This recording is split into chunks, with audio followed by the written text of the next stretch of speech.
Chers étudiants des sections 2, 4 et 5, SM, j'ai le plaisir de vous présenter le troisième cours qui fait suite aux deux premiers cours, dont le premier était relatif aux matériaux métalliques et aux alliages, et le second cours qui était relatif aux polymères.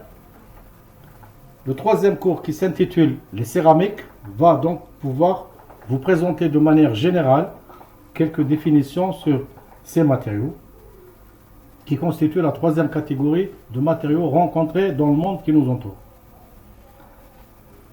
Mes sources, comme je l'avais dit lors des deux précédents cours, sont largement accessibles et sont donc directement visitables sur le site de Wikipédia, comme indiqué par exemple dans cette page. Alors, chers étudiants, à titre de définition, les céramistes disent par autodérision, l'autodérision ça veut dire le fait de se moquer sur soi-même, rigoler sur soi-même, qu'ils pratiquent le plus vieux métier du monde. Et je vous laisse chercher, chers étudiants, parce que vous êtes adultes universitaires, qu'est-ce que ça signifie le plus vieux métier du monde? C'est une autre définition, je ne vous dirai pas laquelle, c'est à vous de chercher. Alors, les poteries font partie des plus anciennes traces de l'activité humaine, bien avant l'agriculture. Alors, les préhistoriens situent cette découverte de façon indépendante dans plusieurs régions du monde, simultanément dans plusieurs régions du monde, en Europe, en Chine, etc., en Afrique, en Amérique du Sud. Ils ont découvert des poteries très très anciennes. Exemple, la Vénus de Dolny, Vestonice, qui se trouve en République tchèque. Anciennement, c'était la Tchécoslovaquie, maintenant c'est la République tchèque. Et l'un des plus anciens témoignages de la création en terre cuite. Cette Vénus gravétienne, elle date de à peu près 30 000 à 25 000 ans avant le présent ère. Et aussi en Chine, vers 20 000 ans avant Sibna Issa. Ils ont trouvé des morceaux, ça veut dire des tessons de terre cuite, probablement utilisés pour la cuisine par des chasseurs-cueilleurs dans la grotte de Chanrendu qui se trouve dans le nord de la Chine.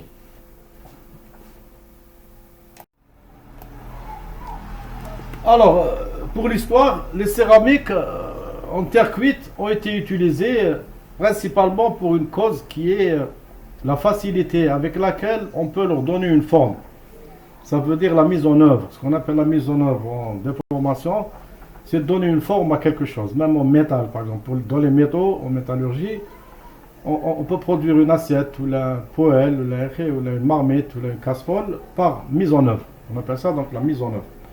Alors, donc c'est la glaise, la terre glaise. Donc on peut il a tiré il a malaxe, il a pétri un peu comme le khobz, comme ce qu'on fait pour les pâtes, le pain, etc. ou l'autre. Ensuite on lui donne une forme par un outil qui est en train de tourner, on lui donne la forme. Vous avez vu ça sur plusieurs documentaires probablement.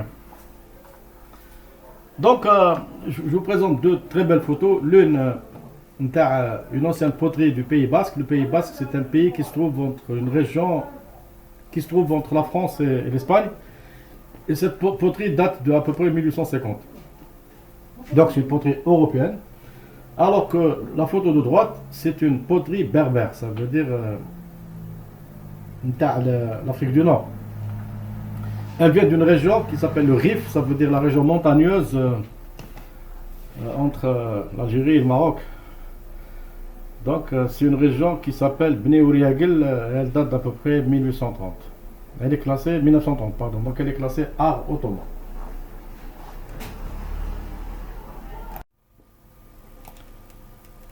Alors chers étudiants, ce slide, ça veut dire cette diapo, je l'aime beaucoup cette diapo, je l'ai faite, ça ne vient pas de Wiki, je l'aime beaucoup parce que c'est une photo que j'ai prise à la droite par exemple, c'est une photo de céramique que j'ai prise moi-même personnellement donc au musée de Tipaza. Tipaza c'est une ville qui se trouve donc à l'ouest d'Alger. C'est une ville que je visite pratiquement 3 à 4 fois par mois, j'aime beaucoup, c'est un havre de paix, c'est l'une des plus belles villes du monde. Il y a un site là-bas, un site merveilleux, c'est un site phénicien romain qui contient beaucoup de vestiges historiques, parce que les Romains étaient un lieu de villégiature. Et là-bas, il y a un musée, un tout petit musée qui est fabuleux, qui contient beaucoup d'œuvres phéniciennes et romaines, dont l'une des plus belles pièces Alors c'est une mosaïque. Alors je vous expliquerai après qu'est-ce que c'est une mosaïque. Une mosaïque, c'est une œuvre d'art. Alors, مخدومة avec des petits tessons, avec des morceaux de céramique qui étaient colorés et qu'on mettait bout à bout, bout à bout, bout à bout, bout à bout. Et il y avait un schéma en dessous. Donc ça pouvait représenter Kemahna al-Hout, ça peut représenter un paysage de chasse, ça peut représenter une scène de chasse, ça peut représenter un paysage, n'importe quoi. Donc il y a beaucoup de céramique parce que l'Algérie était romaine. Bekri, donc, من القرن الثاني حتى القرن الستة, l'Algérie était romaine, avant de devenir byzantine, ensuite musulmane. Donc il y a beaucoup de mosaïques parce que les Romains et les Phéniciens habitaient là. Et donc les riches, pas les pauvres, les riches ils décoraient leur maison avec des œuvres comme ça de mosaïques qui pouvaient faire de 1 mètre sur 1 mètre jusqu'à 20 mètres sur 20 mètres. Il y en a plein dans tous les musées d'Algérie, que ce soit à Batna, à Navarre, à Cherchel, partout vous trouvez des céramiques. À Alger par exemple, au musée des Antiquités, au Télémli, il y a de très belles mosaïques. Alors c'est l'une des plus belles mosaïques, je suis amoureux de cette mosaïque. Pourquoi? Parce qu'elle a une signification terrible. Alors cette mosaïque, elle est visitée souvent par les diplomates qui viennent en Algérie, ou les touristes, les intellectuels, et ils rentrent pour visiter cette mosaïque. Dommage que cette information ne circule pas dans le circuit éducationnel, ça veut dire les CEM, les lycées, etc. Sinon il y aurait foule, sinon l'SAT de l'Ustadet, ne connaissant pas cette œuvre, s'ils la connaîtraient, يهضروا مع المدير يدوا par bus, يدوا الطلبة, les élèves, يدوهم يشوفوا cette mosaïque qui a une signification terrible. Parce que si vous lisez qu'est-ce qui est écrit, il écrit Pax et Concordia, sit convivio nostro.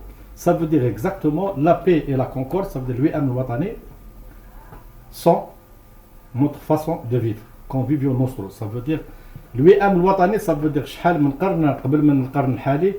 Les 1999-98, on a commencé à parler de concorde nationale, lui am watani, alors que cette mosaïque, elle date du 4e siècle. 4e siècle, ça veut dire 370, il parlait de paix et concorde. Donc les Romains étaient des gens de paix, les Phéniciens étaient des gens de paix. Donc Pax et Concordia, site convivio nostro. Allez la visiter s'il vous plaît, elle est super. Alors à gauche, ça a trait aussi à l'histoire d'Alger. Je suis aussi amoureux de l'histoire d'Alger, je vous transmets cet amour, c'est à travers les périodes ottomanes, etc. Alors il y avait beaucoup de choses. Les Ottomans étaient connus pour la Casbah, et la Casbah, il y a beaucoup de décors. Et parmi les décors des maisons, il y a ce qu'on appelle les faïences, les carreaux de faïence à l'époque ottomane. Alors, ceci, je les ai pris je l'ai pris d'un bouquin de Madame Zora Aissaoui, que j'aime beaucoup, qui a écrit. Elle est piquée de mosaïques, les céramiques, donc, d'ailleurs, un livre à les céramiques. Et Oulfouqa, c'est un carreau d'Iznik. Donc, Iznik, c'est une ville, c'est une région en Turquie. Donc, elle date du 18e siècle, ça veut dire quelque chose. Elles sont très belles. Si vous en mettez une, ou la deux, ou la trois, ou beaucoup d'art, ça va vous enjoliver votre maison. C'est pour ça que les Espagnols, les Portugais, enfin les Ibériques, ça veut dire les Portugais et les Espagnols, les appellent azulejos. C'est pour ça qu'on a l'غنية تاع الموسيقى الشعبية اسمها زليج بهيج. زليج بهيج معناتها azulejos, très beau, ça veut dire c'est des céramiques très belles. Alors, sur la lancée des céramiques, maintenant on passe de l'histoire on passe d'histoire à l'époque maintenant. Et puis je vais vous montrer quelques types de céramiques que vous voyez tous les jours autour de vous, mais dont vous ne connaissez pas l'appellation et la catégorisation, ça veut dire tsnef taham. Alors c'est des céramiques. Par exemple, les briques. Les briques, aussi c'est des céramiques. Donc on les utilise pour les murs. Les briques, c'est des céramiques. Aussi les grosses briques, dans les fours, les fours, vous voyez là, les beaux pains, les gros pains, pain de campagne, alors les tuiles qui constituent la brique, c'est des céramiques, parce que les céramiques, c'est qu'elles résistent à de très hautes températures. Donc les fours, on ne peut pas mettre des fours en aluminium ou en zinc ou là, parce que et vous voyez à droite un four à pizza ou un four à pain dans une villa, et ça fait très vintage, très exotique, c'est très beau. Alors j'ai ma soeur aînée qui a fait l'école des Beaux-Arts, et quand elle rentrait de l'école des Beaux-Arts avec le JFT, elle me parlait des émails et de l'émail. Alors l'émail, c'est une céramique comme couleur, comme pigment de couleur, qui met le TiO2, etc. Donc on met dans les voitures métallisées. Vous avez vu les voitures, il y a les voitures Tabikri qui avaient des couleurs mates. Et maintenant il y a ce qu'on appelle les couleurs métallisées. Alors c'est fait avec des émails, les mailles. Les mailles, donc c'est une céramique qui est en poudre et qu'on utilise pour dessiner. Pour dessiner des œuvres d'art, par exemple la poterie, les mailles. Comme vous voyez le motif de gauche et le motif de droite, c'est fait en émail. Alors les tuiles, les rétonnats diar, et avec lesquelles nous sommes très contents quand il pleut parce que et puis c'est un isolant thermique, c'est un isolant calorifique thermique, c'est un isolant phonique, et puis il protège. Il protège. Les tuiles, donc, elles sont célèbres pour ce qu'on appelle leur résistance chimique, leur résistance phonique, acoustique, etc. Chers étudiants, je vais essayer de monter un peu le niveau, puisque vous êtes en première année, donc vous allez être en deuxième année, en troisième année, Inch'Allah, dans les années qui vont venir. Vous allez monter le niveau chaque fois, donc on monte le level. Et puis donc, il faut définir les choses. Alors, les céramiques, on les définit comme étant des matériaux, ils sont inorganiques. Inorganique, ce n'est pas des molécules qui mettent les polymères. Alors, ce qui est organique est fait à base de molécules. Alors, ce qui n'est pas organique, ça veut dire, ce qui est inorganique, ça veut dire qu'il est minéral. Donc, c'est des matériaux inorganiques, ça veut dire non moléculaires, et non métalliques, ça veut dire que ce n'est pas des métaux. Sinon, on les aurait classés comme classe métaux. Ils sont non métalliques, ils sont inorganiques. Alors, ils résistent aux hautes températures et sont fabriqués par des procédés de très haute température, justement parce qu'ils résistent à la température. On a 1000 degrés, 1500 degrés, c'est de la rigolade pour eux. C'est la d'affaires, il faut monter à 2000, 3000 degrés, etc. Alors, les céramiques sont en général des oxydes métalliques. Donc, c'est des métaux oxydes qui m'a par exemple TiO2, le dioxyde de titane, le MgO2, etc. C'est des oxydes, donc c'est des céramiques. Donc, ce sont généralement des métaux oxydés, mais pas uniquement des métaux oxydés. Ça peut être des combinaisons. Alors, les céramiques ont en général une structure cristalline. Ça veut dire qu'ils les métaux, mais ils ne les polymères, parce que les polymères, c'est fait à base de molécules, alors que les métaux, c'est fait à base de cristaux. Donc, les céramiques ont une structure cristalline propre aux métaux, mais parfois, elles ont une phase amorphe. Une phase amorphe, ça veut dire qu'une phase qui n'est pas cristalline. Vous voyez une villa, un bâtiment, c'est cristallin, ça veut dire que c'est fait avec des plans, avec des directions, etc. Mais une khayma تاع توارق ولا تاع العرب الرحاله elle est amorphe ولا تاع خيمه اللي كان يبيت فيها قدافي بات فيها قدافي quand il partait à l'étranger elle est amorphe. C'est un bâche, نديرو حطبه en plus la khayma prend forme mais elle n'est pas cristalline, elle n'a pas une structure cristallographique. Alors quand la majorité est amorphe, alors on parle de vitrocéramique, ça veut dire que c'est une céramique en forme de verre. C'est un verre. Alors quand la totalité est amorphe, on parle de verre. Alors vitrocéramique, et quand la totalité, on parle d'amorphe. On parle de verre. Alors, on peut classer aussi les céramiques à l'hsab des applications qu'on verra dans le slide qui va venir après. Alors, les applications des céramiques, elles sont consignées, c'est-à-dire elles sont notées, elles sont écrites dans ce slide. Mais essayez de vous accrocher parce que si vous pigez ça, vous allez être immédiatement des génies. Vous allez être des accros, vous allez être des, comment dire, vous allez être des khaham, vous allez devenir des mkhakh. Les céramiques ou les matériaux, parce que les céramiques font partie des matériaux. Alors, il y a les céramiques traditionnelles qui sont à usage alimentaire pour le bâtiment ou là pour le décor. Alors, usage alimentaire, bâtiment ou l'ornementation. Alors, bâtiment, c'est les tuiles. Usage alimentaire, c'est la vaisselle. L'ornementation, c'est les faïences, la porcelaine, le carrelage, les briques, les tuiles, etc. Donc, usage alimentaire, c'est le makla. Par exemple, vous allez chez les berbères, ils vous servent pas faire topset al hadid ou topset al zjad ou ta. Ils vous servent dans couscous al ils vous servent dans un service de poterie. C'est alimentaire. Alors la faïence ou la porcelaine ou le carrelage ou les briques ou les tuiles, c'est pour le bâtiment. Et la céramique, c'est pour le dessin, c'est pour le décor d'art. Ensuite, il y a les céramiques high-tech. Les céramiques low-tech, high-tech. High-tech, utilisées en technologie ou là en industrie. Alors vous avez les céramiques électroniques. Mais par exemple, les garçons ils connaissent ça. Dans le moteur, il y a une pièce qui s'appelle la bougie. Alors la bougie fait des éléments électriques qui doivent envoyer un courant, une explosion entre le gaz entre le gaz et entre l'essence et le hwa. Donc il y a le hwa qui est injecté, l'essence qui est injectée, il faut une étincelle. Qui m'a par exemple quand quelqu'un se marie, donc il y a sa mère et il y a sa femme.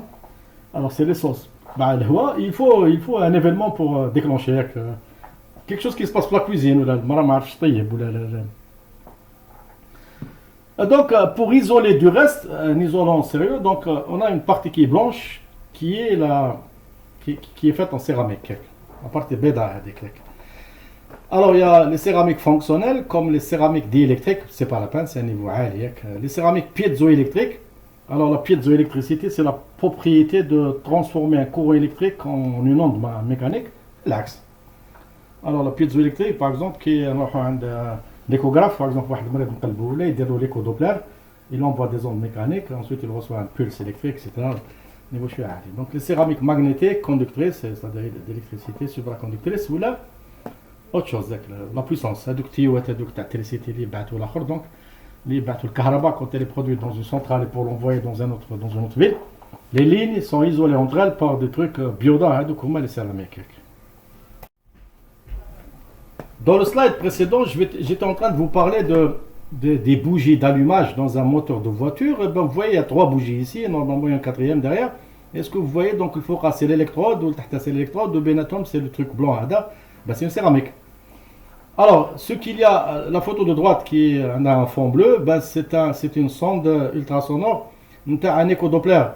Les femmes enceintes qui regardent الجاني اللي في كرشهم دونك يروحوا عند الجينيكولوج envoie une onde sonore qui est transformée en signal électrique et on arrive par imagerie à reproduire l'image très très pas nette نتاع le fœtus. Donc elle est faite en céramique. Alors aussi dans les composants électroniques, tu as les cartes, ce qu'on appelle les cartes électroniques. Par exemple, vous prenez une machine à laver, vous prenez n'importe quel appareil. Il y a des cartes qui le font fonctionner. Le programme, et il y a des composants électroniques, il y a des isolants qui isolent entre les composants. Donc la partie blanche, elle est c'est un isolant. Alors la photo de gauche, c'est un bracelet de demoiselle qui est fait avec de la zircone, qui est un isolant. Donc il m'a par exemple, les marques, les bracelets. Swarovski par exemple ou autre. Bon, la photo le truc, il y a un agitateur magnétique, donc une partie est faite donc en céramique. Et la photo de droite, c'est des super high tech, on appelle ça un accélérateur de particules, donc beaucoup de parties sont faites en céramique.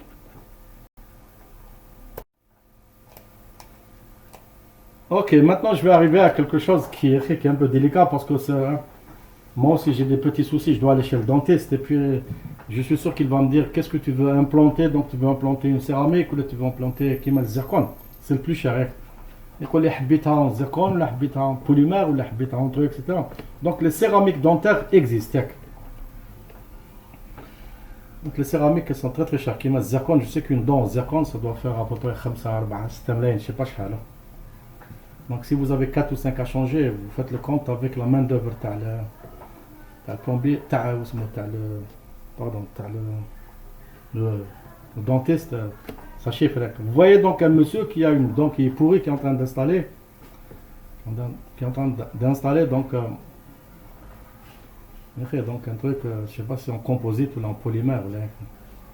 Bref, donc les céramiques font partie, dans l'exemple le plus important, je fais le mot zircon, c'est l'un des plus chers qu'à les implants.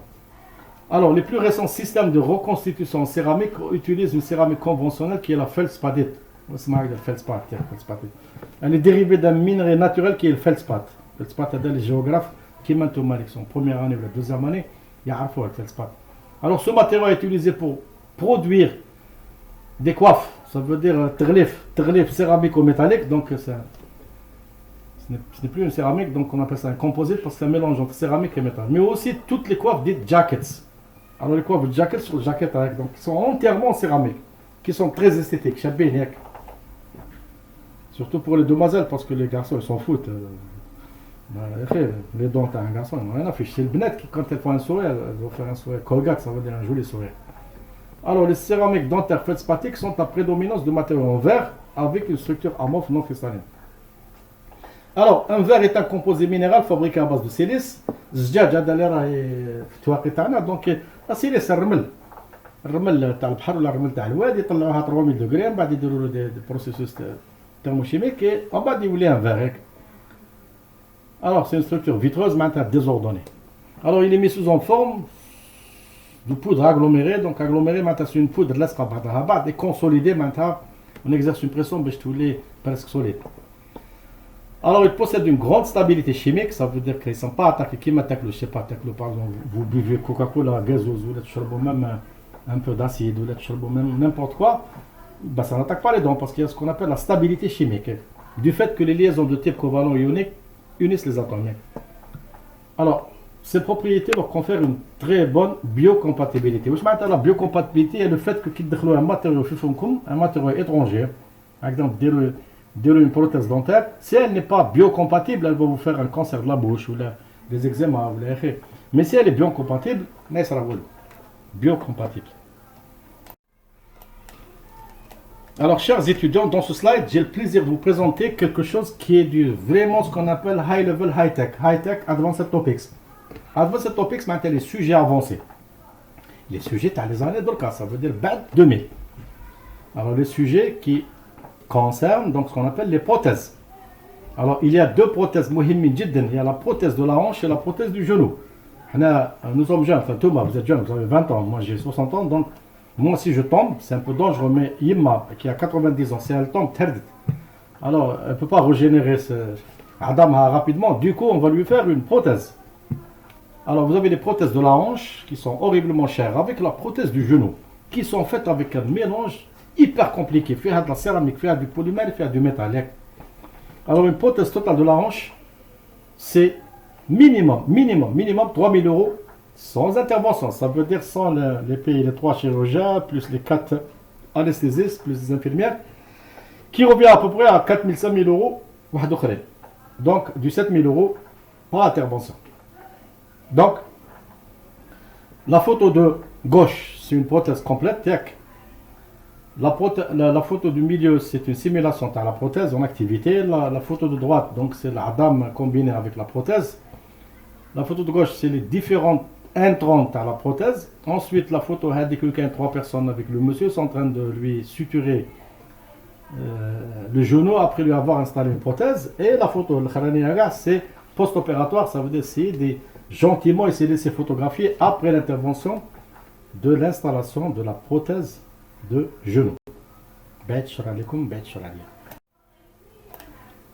Alors, sur la lancée, il y a ce qu'on appelle les céramiques réfractaires, les applications thermiques et pour les applications mécaniques. Les céramiques réfractaires, c'est les céramiques qui mettent derrière le four. Par exemple, le four, donc ce n'est pas des fours faits le gaz ou l'électricité ou le chaleur. Ce sont des fours donc à induction qui marquent في باري عندها واحد الزجاجه هكذا en céramique.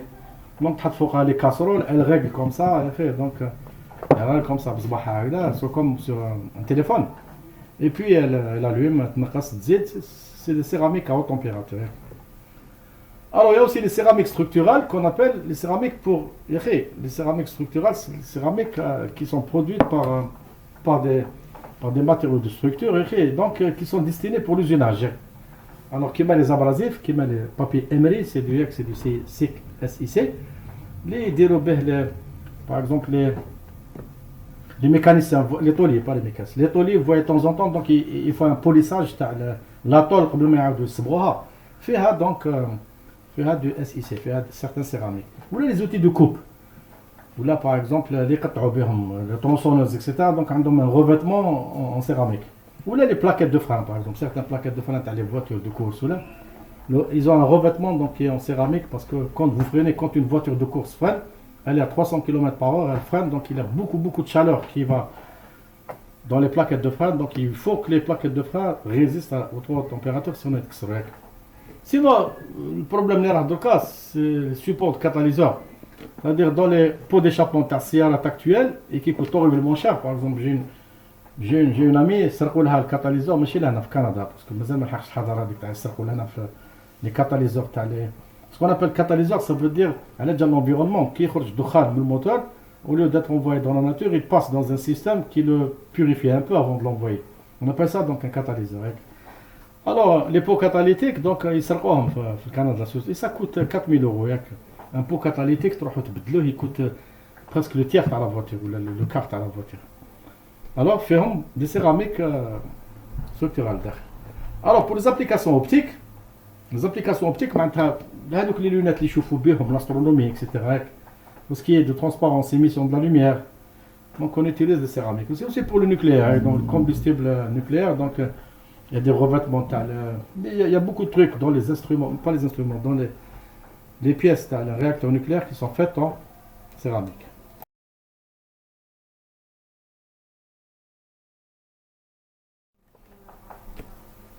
Alors, chers étudiants, ce slide, comme il est très high level, donc ne le considérez pas, ne le lisez pas, ne le révisez pas, parce que c'est du niveau minimum Master 1.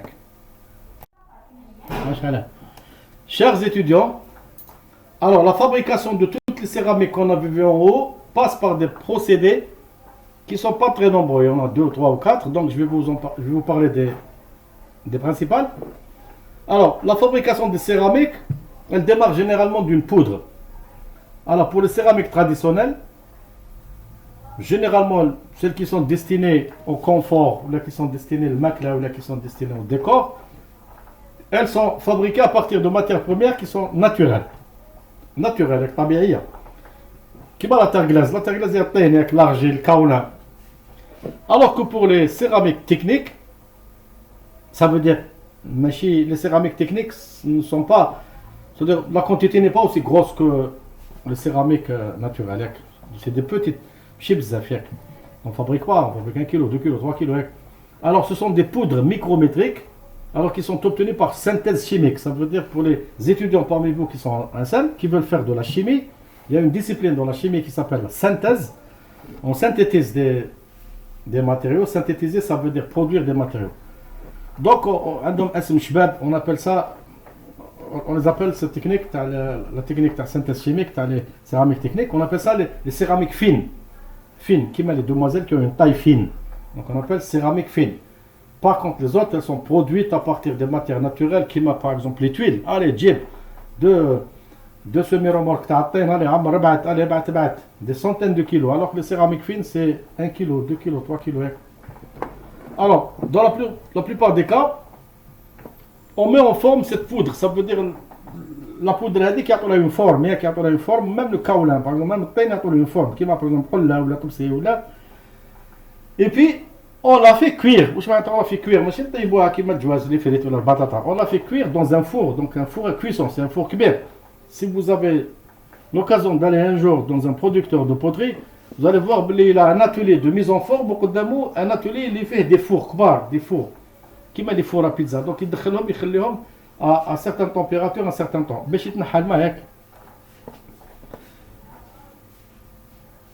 Alors, si on travaille la poudre sous forme de pâte, on ajoute un peu d'eau et un liant organique. Un liant organique, c'est qui va relier les molécules.